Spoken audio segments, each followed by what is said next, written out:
we as a church, before COVID, we were planning on a Dominican Republic trip, and it really will be a wonderful trip when we go. Dominican Republic, I never ever felt in danger, unsafe, threatened. Okay, here we go. We can start. So this is our team. The team was smaller than it was originally supposed to be, which,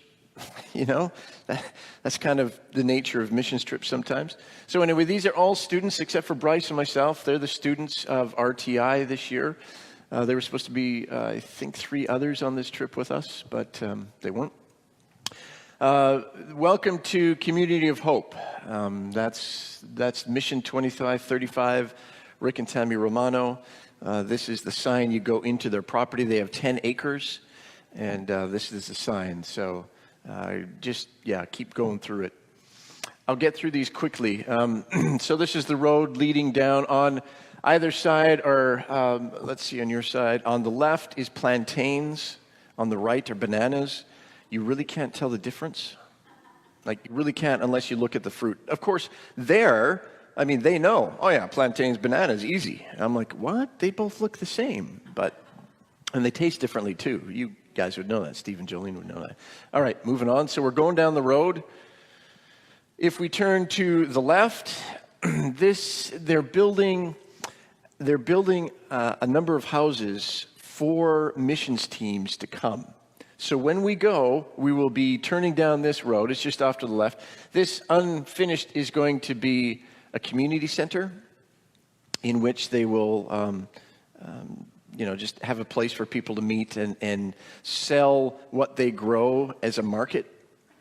And so they'll have kind of a market space there and everything. As we move past it, the yellow house is pretty much finished. This is where we had our meals, our lunchtime. We just made sandwiches and whatnot. And in a circle are these other houses. They're all identical. They're all different colors, so there'll be one more. So, and these big pillars, there's going to be a big roof over it, a covering, so it'll all be in the shade. Because it's 90 degrees and 97% humidity, which I loved. I got to tell you, I could live there forever. It took me 3 or 4 days to actually get warm again here, my blood to thicken up, I guess. But it was beautiful. So anyway, and this little thing, that'll be the gift shop. So they're going to have a gift shop there. So, it's really a great idea because everything that's bought there goes back into Mission 2535. So instead of everybody going to the beach, because we had a beach day, and you buy all the trinkets, you just buy them here. So, if you're going to buy trinkets anyway, give it to Mission 2535. So we're going to leave this place. We're walking down that road. To the left is, that's their technical vocational school. And where the bus is to the right, and that building, that's their, what do they call it? Well, anyway, they make furniture in that building, okay, and other stuff. So we're going to go around the other side. So the school, technical vocational school, this is where we had our classes. That the bigger, I had a pointer, but I forgot to bring it. This bigger building, this is their kitchen, and up top is their office building, and this is the security guard's house. So they have a guy 24/7 there, and they feed all of their workers. All their workers get a meal, a hot meal at lunch, which is really unusual. So anybody who works at Mission 2535, they hire a bunch of people. They all get treated so very well. They make more than they would anywhere else, and they get hot meals, and they're loved and appreciated, and number of them are coming to Christ. And actually, Rick hires pastors in lead positions, because pastors don't get a wage. They don't get to be pastors of a church, and that's what they do. They work, and they're pastors. So, moving along. This is their part of the tilapia ponds that they have. So they raise tilapia and sell tilapia to the restaurants and everything. Fish, yes. So those are their fish. And behind there's lots of fish pond and ones for, they separate them, there's breeding ones and the really tiny ones and then the bigger ones and then the ones that are ready to eat kind of thing. So they smell bad, just so you know. All right, moving along. In the back, there are actually 2 barns there, and then moving along, there's a couple of other barns. They have 4 chicken barns. So they raise chicks.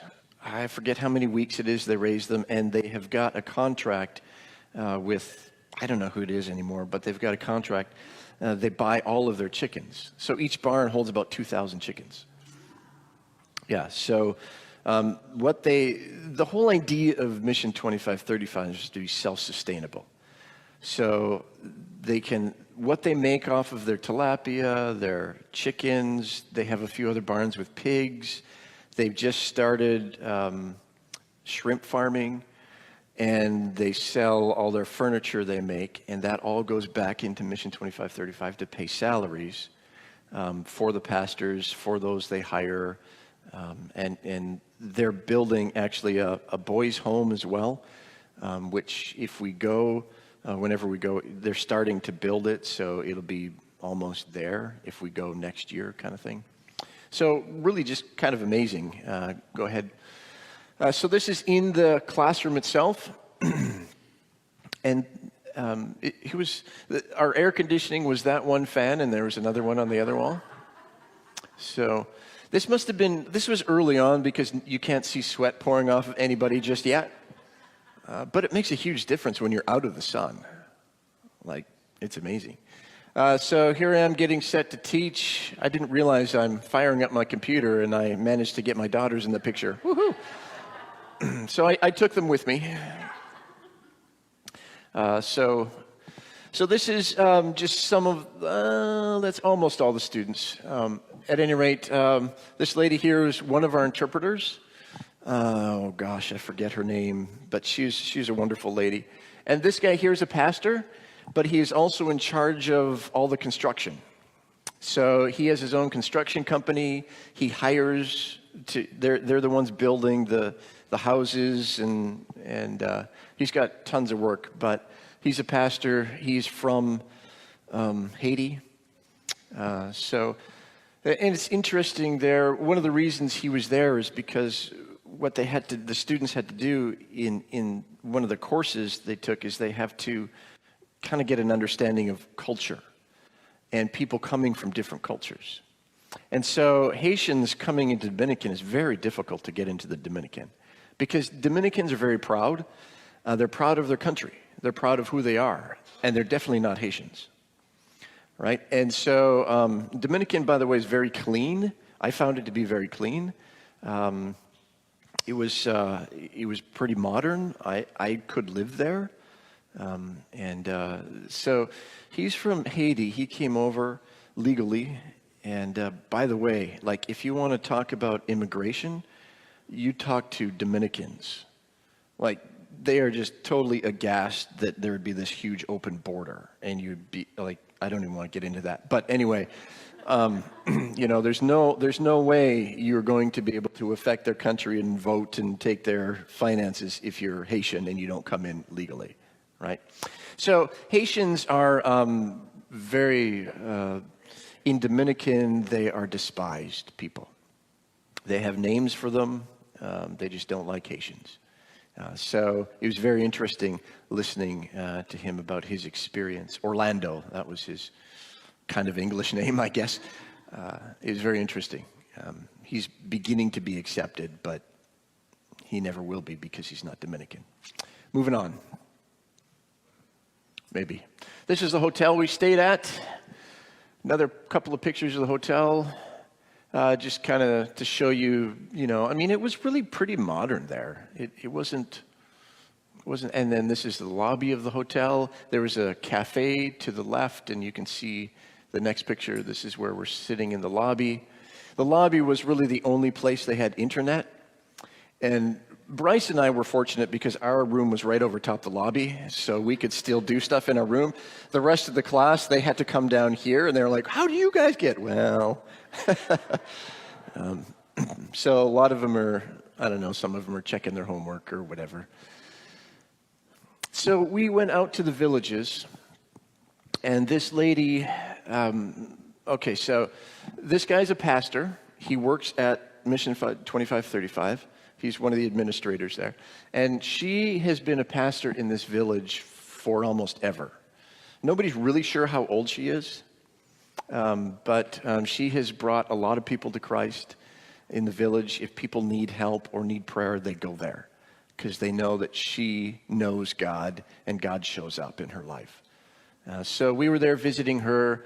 She wasn't feeling well that day, so we got to pray for her and encourage her. And, just it's pretty cool to not be able to speak the language, but be able to connect, right? I mean, it was really cool. Some could, this guy here, he could speak really good because he married someone from, I want to say, Ecuador. Anyway, he's one of the students, so his wife is from Ecuador, so he knows Spanish very well. Okay, just some more village shots. This is across the street from her place. And this is looking another direction from her place. So that's kind of what a village would look like. So this is the backyard. Okay, so they have a pet dog. I don't know if you could see that, but there's a pet dog there. This is where they cook. This is their cook shack. Okay, so we're going to go into the cook shack. That's their oven. Okay, that's how they bake stuff. Next one. This is just a shelf with some utensils on it.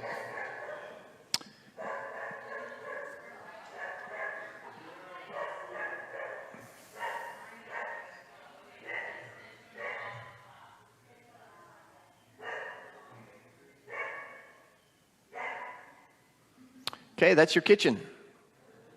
All right. You have an option of a wood fire, or you can do the propane. So that's where they cook.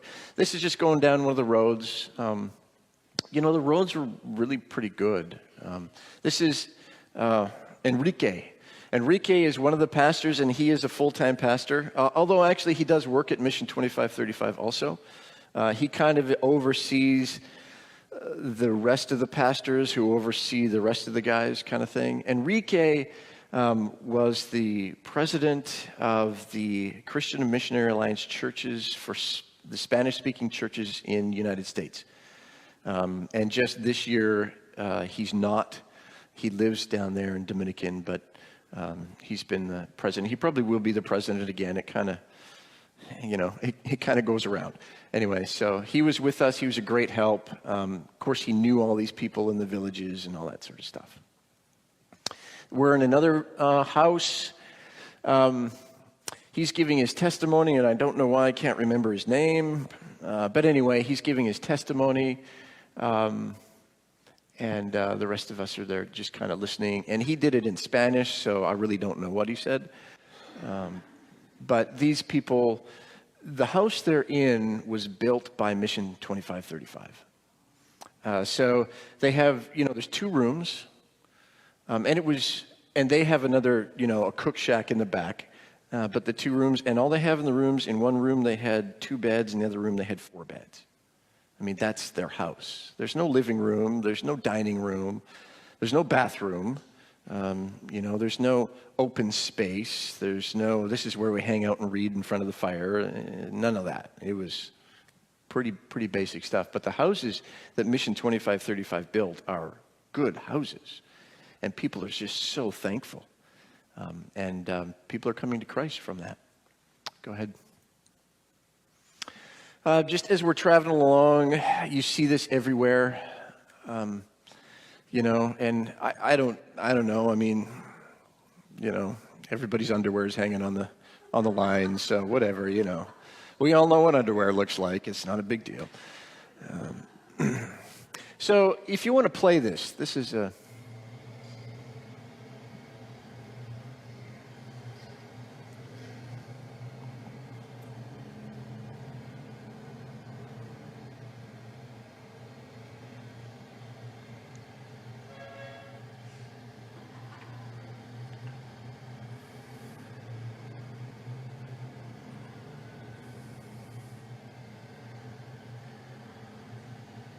You got a Texaco on the left.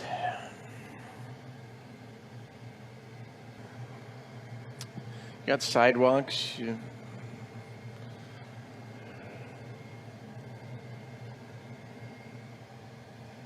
Most of the motorcycles you see are 100cc, 150cc. My little scooter would be perfect here.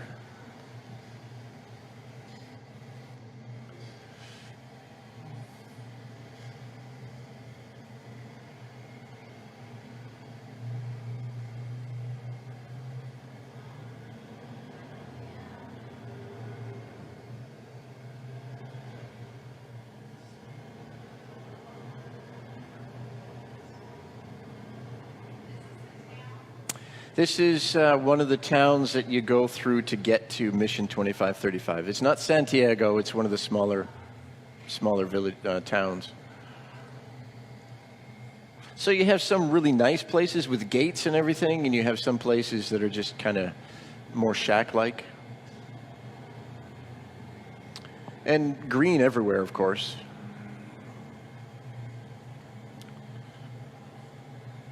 I think we're almost done with this. We are going back to the hotel from Mission 2535, so we got to go through a couple of villages, get back on the highway. But you can see the roads are good. Now, Dominican was occupied by the USA for a while, so the USA built a lot of their infrastructure. So that's why the roads, they're great roads. It's clean, electricity works for the most part. They did actually, there was a time when you could drink the water because they had a good water system that the United States came and put in. But since then, everybody taps into the water system for their own houses. So it's just, you can't drink the water anymore because there's no back valves or anything, right? So this is the boys' home from ages, one kid was 10, some were 18. They've been on drugs, alcohol, whatever it is. They've been addicted, kicked out of their families, in crime. So many of them come here. There's Enrique playing his guitar, singing. And the thing about singing in Dominican is it's loud and not necessarily in tune. So if you can't hit the note, you just yell it louder. And your enthusiasm makes up for what you can't, the tune that you can't do. So I'm going to adopt that. I think that's pretty great. So I've got a song ready. No, I don't. So that was we only stayed about 2 hours there. A couple of the students gave their testimonies. Wherever we went, the students would give their testimonies. And just tell people about Jesus. And our interpreter or Enrique or one of the other pastors would usually kind of follow that up with a little bit, hey, this is who Jesus is and you can receive him today, sort of thing.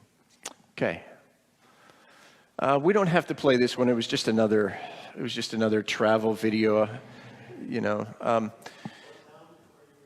I forget. No. So Rick and Tammy live in Santiago. Santiago is not the capital. The capital is Santo Domingo. So Santiago is about an hour north of Santo Domingo, something like that. So it takes about 50 minutes to an hour to get from Santiago, where our hotel was, to the farm. They call it the farm, right? Community of Hope. So we traveled that all the time. And you went through some really nice places, and you went through some... in Dominican, there weren't any really bad places as far as housing and whatnot like I would see in India. This, to me, was a huge... we don't call them third world countries or second... this would be like a second world country. By the way, first world, third world countries, do you know where the name came from? It came from those who helped in the war or those who didn't. You were a third world country if you were not part of the Allied forces. It actually has nothing to do with economy, but we've taken it and made it about economies, but it actually had to do with the war. This is the dump. So only the start of the dump. It was so wet, you can see all the mud and everything. It was so wet that we were in this big truck, and we were in the back of this truck. okay? And it was a flatbed truck. It had sides, it felt like a cattle truck. And so we're in this cattle truck, but we couldn't go any farther because it got so wet. So it's always burning. You can see a bit of smoke there. Yeah, why were we there? We were there because of guys like this. These guys, their job, the way they feed their families is they pick through the garbage, anything that can be recycled. So when new trucks come in, they're like all over those new trucks to see what new garbage is there. So whatever they can recycle for the day, they can sell, and that's how they feed their families. And they do that as long as the sun shines and even when it doesn't. So these guys are there. It smelled horrible. There was brown rivers running through it all the time. Because you got to remember that they put a lot more stuff in their garbage than we do. Okay, like, bathroom stuff. Yes. So, which is really strange that you got to put your paper in the garbage next to you. It's like, really? That doesn't feel right to me. But anyway, so these guys, that's what they do. So we came there, and what we do is they're gathered around. Why can I not remember his name? Anyway, he's giving his testimony. Two people gave their testimony to the workers. And then we hand out sandwiches and cold water. So it's pretty cool, it really brings alive when Jesus says, even a cup of cold water given in my name. And that's what we're doing. And people are very respectful. So the thing about Dominican is 97% Catholic. They're very respectful of God. They're very respectful of those who would talk about God. They would all come, and some guys, if they started talking a little bit, another guy would he's talking about God. It's like, really? Here in America, who would do that, right? It's like, he's talking about God, whatever. I'll just be on my phone. But one guy was on his phone, the other guy just gave him the what for? Put it down, dude. They're talking about God. Be respectful. So everywhere we went, there were open doors to talk about God and give testimonies. And people were respectful. They were thankful. They asked us to pray for them. Hey, can you pray for my mom? Can you pray for my brother? Can you pray for whatever? And so after giving our testimonies, we would pray for people. It was pretty casual in the dump. They said, don't wear clothes that you really, really like because they're probably going to carry a smell with them until you get home and wash them. So I just wore some of my soccer stuff because the guys I play soccer with smell bad anyway. This is us in the warehouse or we're helping make furniture. So all these pallets, they buy the pallets. They take apart the pallets. They take all the nails and all that stuff out of the pallets. They put them through planers, and that's the wood they use. So all their furniture is made from these pallets. So our job was they had stacks and stacks. So we were taking apart pallets. Some would pry off the boards. My job, they gave me the problem ones. Yeah, thanks. So I was thinking Richard could do this. Because I know. And I had a crowbar, and I had a few other tools that I didn't put in the picture. So the nails they couldn't get out or whatever, I don't know how it happened, but they gave them to me. I don't know. So anyway, so I was praying a lot while I was hammering. What's that? Yes, the nail whisperer. Yeah, right. Two of our people actually did walk on nails, went through into there.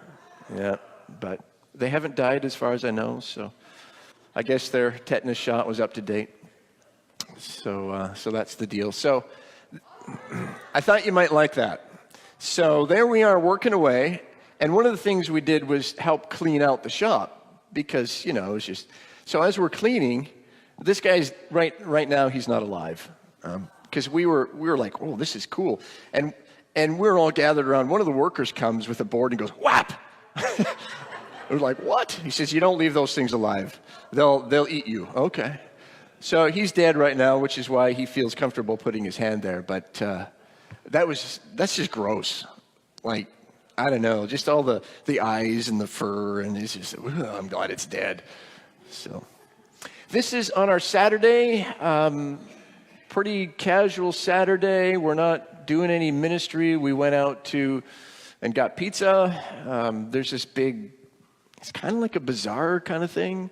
And it has all, over top, it has all the, I don't know what you call it, curtains or whatever on top. So you're not in the sun. But,